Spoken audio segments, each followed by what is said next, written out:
Caminho, Verdade e Vida, de Francisco Cândido Xavier, pelo Espírito Emmanuel, editora FEB. Agir de acordo. Confessam que conhecem a Deus, mas negam-no com as obras, sendo abomináveis e desobedientes, e reprovados para toda boa obra. Paulo a Tito, capítulo 1, versículo 16. É importante que a gente reflita muito como que nós estamos conduzindo a nossa vida, porque nós, dependendo da forma com que estivermos conduzindo, seremos aqueles que estabeleceremos o contato íntimo conosco mesmo, somos nós que estabeleceremos um padrão de entendimento conosco mesmo e caminharemos para um lado ou para o outro segundo a vontade divina, segundo aquilo que Deus permite a cada um de nós. Devemos, pois, começar a treinar e edificar as forças do bem.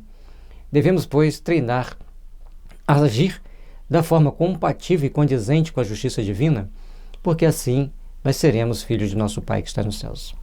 E é por isso que nós devemos, então, começar a estabelecer as metas que nos conduzem ao Pai, amando, servindo e construindo condignamente a nossa jornada de luz, respeitando as leis divinas e sendo obedientes àqueles princípios estabelecidos por Deus e ensinados aos homens por Jesus. O Espiritismo, em sua feição de cristianismo redivivo, tem papel muito mais alto que o de simples campo para novas observações técnicas da ciência instável do mundo.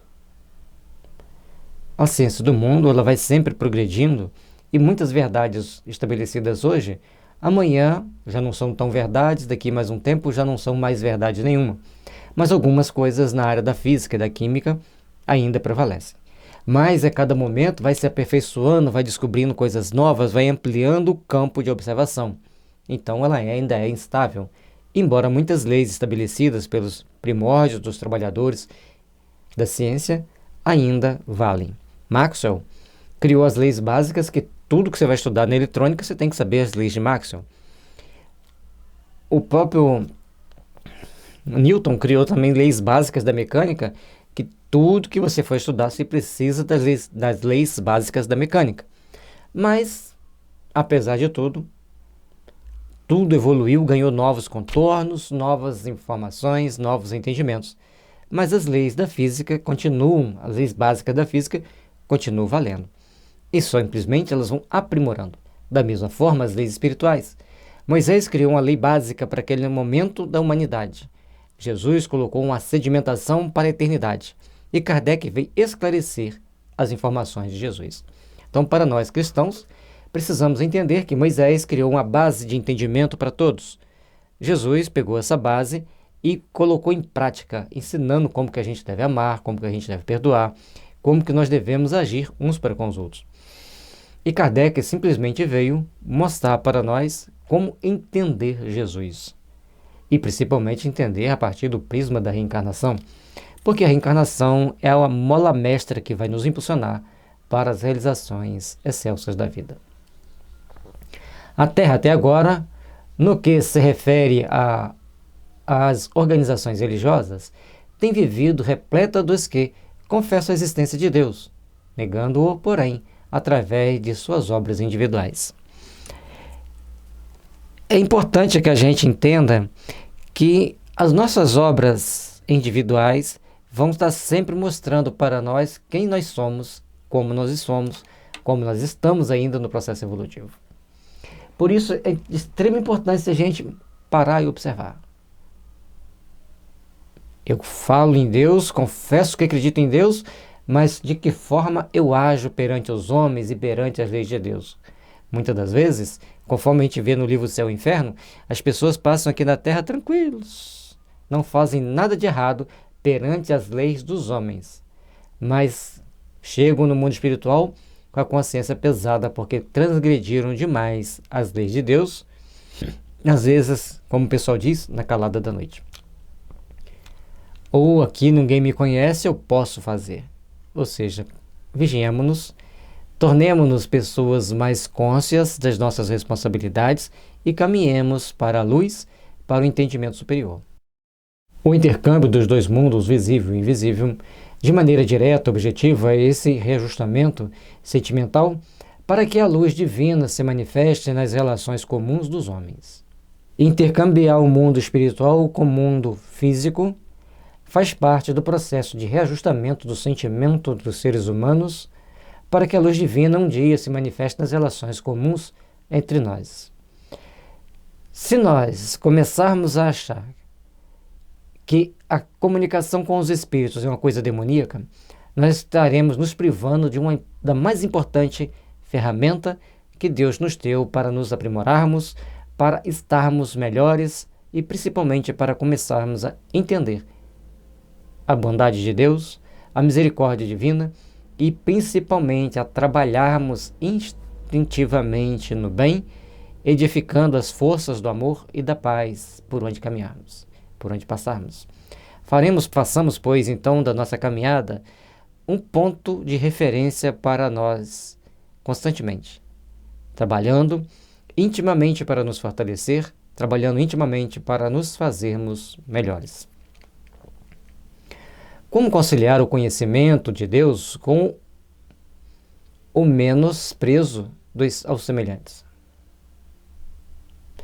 Se você acha que você segue bem a Deus, como que você vai ver uma pessoa em sofrimento, passando fome, passando as necessidades, e você não é comigo, não é da minha família, eu estou muito bem. Aí você chega lá, siga em frente, que Deus te ampare, que Jesus te ilumine. Mas como disse Tiago, eles não têm nem o que comer. Primeiro dele de comer e beber, dele uma roupa para se agasalhar. Depois então, fale de Deus. Primeiro a caridade, depois as palavras. E muitas das vezes o ato da caridade em si diz muito mais do que 1000 palavras. Por isso, conhecimento de Deus não pode andar junto com desprezar os semelhantes. As antigas escolas religiosas, à força de se arregimentarem como agrupamentos políticos do mundo, sob o controle do sacerdócio, acabaram por estagnar os impulsos da fé em exterioridades que aviltam as forças vivas do espírito. As forças religiosas e as forças políticas, quando se unem, quem sai perdendo é a espiritualidade. E com isso, a humanidade se esfria para Deus. Por isso, Kardec deixou no primeiro parágrafo, no primeiro artigo 1º do Estatuto do Estudo Paranaense de Assuntos Psicológicos, Assuntos da Alma, que era defeso na casa espírita assuntos políticos e de reforma social, conduta social, essas coisas assim. Vamos falar de Jesus, vamos procurar entender o mundo dos espíritos, porque ele sabia, porque ali tem uma caixinha de Pandora. Porque todos nós já tivemos vidas passadas e vidas passadas, defendendo um partido, defendendo outro, e isso não sai da nossa alma no estalar de dedo. Pouquíssimas pessoas vão ter como olhar para aquele momento político assim e falar assim, espera aí, o que está acontecendo aqui? Opa, deixa eu avaliar bem. Vamos trocar ideia para ver se a gente chega a um denominador comum. O que você tem lido a respeito? As pessoas não. Olha, você viu o que José fez? Ah, mas não, você não sabe o que João fez. Não, eu defendo José, eu defendo João, e ali acaba às vezes uma amizade. Então nós temos que ficar muito atentos para a gente saber seguir os padrões das forças do espírito. Deixemos a política por conta dos políticos, mas unamo-nos em oração por eles. Não importa que partido seja, unamo-nos em oração por todos os políticos.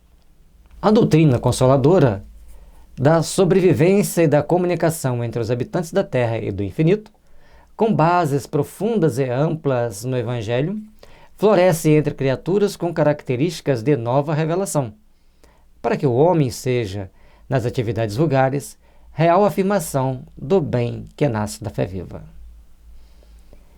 Independente daquilo que a gente crê, politicamente falando, no futebol então, que é quase a mesma coisa, vamos procurar ver então como nós devemos nos portar perante o Evangelho.